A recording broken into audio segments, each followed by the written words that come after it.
Predator air tawar yang terkenal ini mendapatkan nama mereka dari muatan listrik yang sangat besar yang dapat mereka hasilkan untuk menyetrum mangsa dan mengusir predator.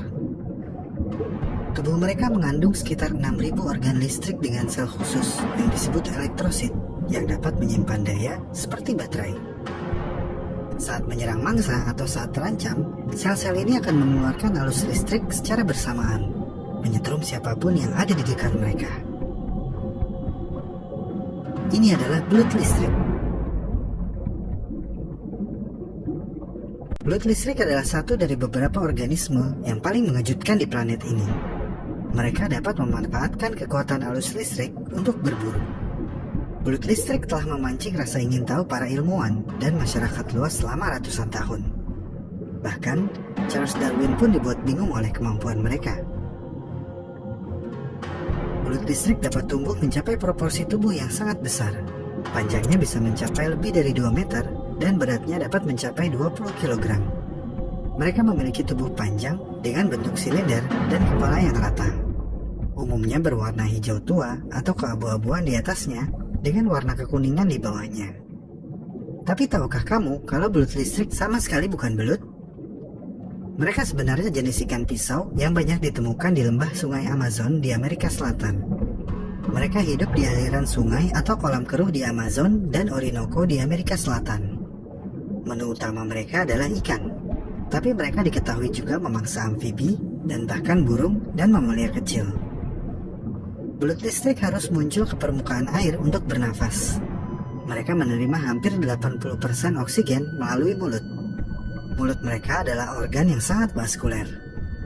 Mereka memang memiliki insang, tapi insang mereka bukanlah sumber utama asupan oksigen.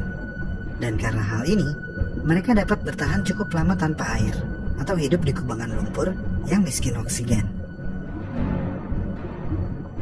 Belut listrik memiliki penglihatan yang buruk, yang mereka atasi dengan trik yang unik.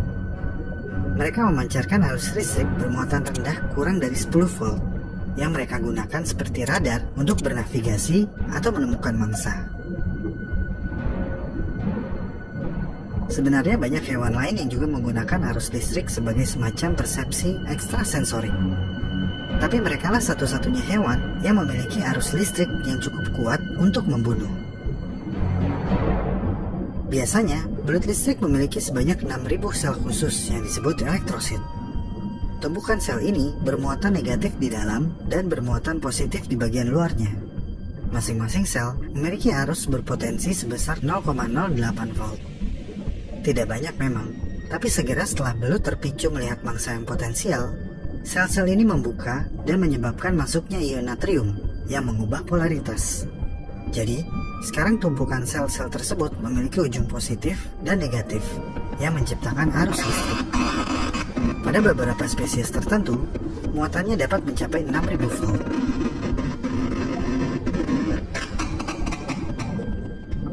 Walaupun muatan itu mungkin terdengar besar, tapi tidak cukup untuk membunuh manusia. Karena sengatan listrik itu disalurkan dengan sangat cepat dalam hitungan milidetik. Tapi meskipun tidak mematikan, sepertinya sengatan listrik tersebut akan sangat menyakitkan. Dan tentu saja, untuk ikan kecil, setruman sebesar itu sudah lebih dari cukup untuk melumpuhkan. Manusia yang pernah tersengat belut listrik mengatakan kalau setruman belut listrik tersebut sangat menyakitkan dan mengagetkan. Kematian manusia dari sengatan belut listrik memang sangat jarang. Namun beberapa sengatan bertubi-tubi dapat menyebabkan gagal pernafasan atau jantung. Dan kematian yang dikabarkan biasanya akibat absennya pertolongan pertama. Sehingga setelah tersengat belut listrik, korban dapat tenggelam meskipun berada di air yang dangkal. Mereka juga memiliki trik berburu yang dapat mengendalikan mangsa mereka dengan mode remote control. Mereka mengirimkan 2 debit arus bertegangan tinggi yang berjarak dekat, yang disebut doublets, yang mampu membuat tubuh mangsa mereka berkontraksi. Arus ini akan membentuk riak-riak halus melalui air. Ini membuat belut tahu kalau ada makhluk hidup di dekat mereka, dan mungkin adalah mangsa. Lalu belut akan meningkatkan kekuatan arus listrik mereka dengan membentuk lingkaran, dengan ujung kepala mereka yang bermuatan positif dan ekor mereka bermuatan negatif. Arus listrik ini membuat ikan membeku, karena arus ini mengejutkan sistem neurologis mereka, sehingga ikan tidak bisa bergerak. Meski ideal untuk menangkap mangsa yang lebih kecil, terkadang trik remote control ini tidak cukup untuk menangkap ikan yang besar. Dari pembahasan barusan, pastinya kita nggak akan mau dekat-dekat dengan belut listrik. Tapi jika memang ingin tahu lebih dekat, kamu bisa buka Twitter dan follow seekor belut listrik bernama Miguel Watson. Miguel Watson adalah belut listrik di akuarium Tennessee yang akan mengirimkan tweet setiap kali dia menyetrum. Follow belut listrik ini di @electricmiguel.